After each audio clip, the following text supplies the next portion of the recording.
Halo, selamat datang di video pembelajaran PPKN dengan materi peristiwa Rengas Dengklok.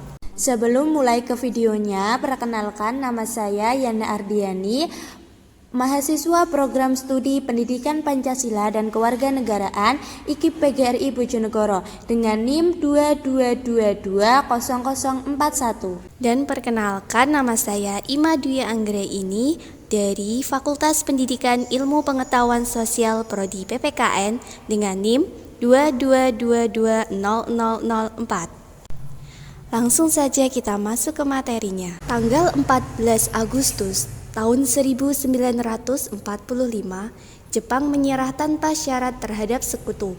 Kemudian para golongan muda melakukan pertemuan di bawah pimpinan Khairul Saleh pada tanggal 15 Agustus. Hasil keputusan dari pertemuan tersebut bahwa kemerdekaan Indonesia adalah hak kemerdekaan bagi negara Indonesia tanpa adanya campur tangan dari bangsa atau negara lain. Namun pendapat yang dikemukakan oleh golongan muda tersebut ditolak oleh pihak golongan tua, terutama oleh Soekarno dan Hatta, karena mereka berpendapat bahwa kemerdekaan Indonesia itu perlu adanya revolusi terorganisir atau bisa dikatakan sesuai dengan hitungan politiknya.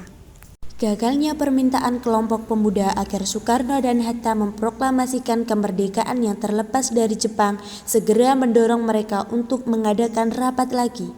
Dalam rapat itu diputuskan bahwa Soekarno dan Hatta harus disingkirkan keluar kota dengan tujuan menjauhkan mereka dari segala pengaruh Jepang. Pada tanggal 15 Agustus 1945 pukul 4.30 waktu Jepang, Insinyur Soekarno dan Muhammad Hatta oleh sekelompok pemuda dibawa keluar kota menuju ke Rengas Dengklok, sebuah kota kawedanan dari sebelah timur Jakarta.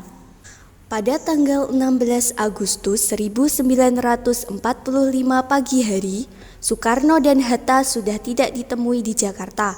Dan kemudian pada malam harinya ternyata mereka sudah dibawa ke Garnisun Peta di Rengas Dengklok, sebuah kota kecil yang terletak ke utara dari Jalan Raya Cirebon, dengan dalih untuk melindungi mereka dari meletusnya suatu pemberontakan Peta dan Heiho.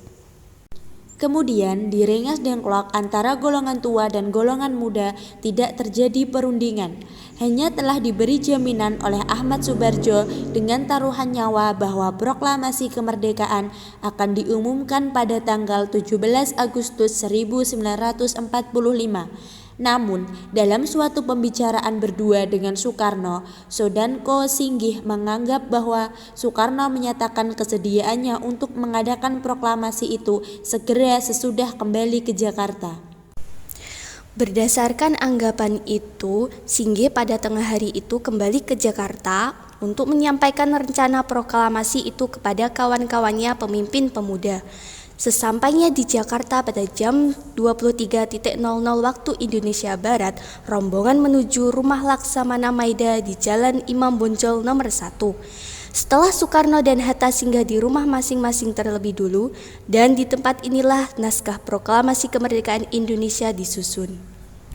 Kemudian pagi harinya pada tanggal 17 Agustus 1945 di Pengangsaan Timur nomor 56 Jakarta, tepat pada hari Jumat Legi pada pukul 10 pagi waktu Indonesia Barat, jam 11.30 waktu Jepang, Bung Karno dengan didampingi Bung Hatta membacakan naskah proklamasi dengan khidmat dan sebelumnya diawali dengan pidato, dan dengan ini maka resmilah negara Indonesia merdeka. Inilah sejarah peristiwa Rengas Dengklok. Semoga bermanfaat dan terima kasih.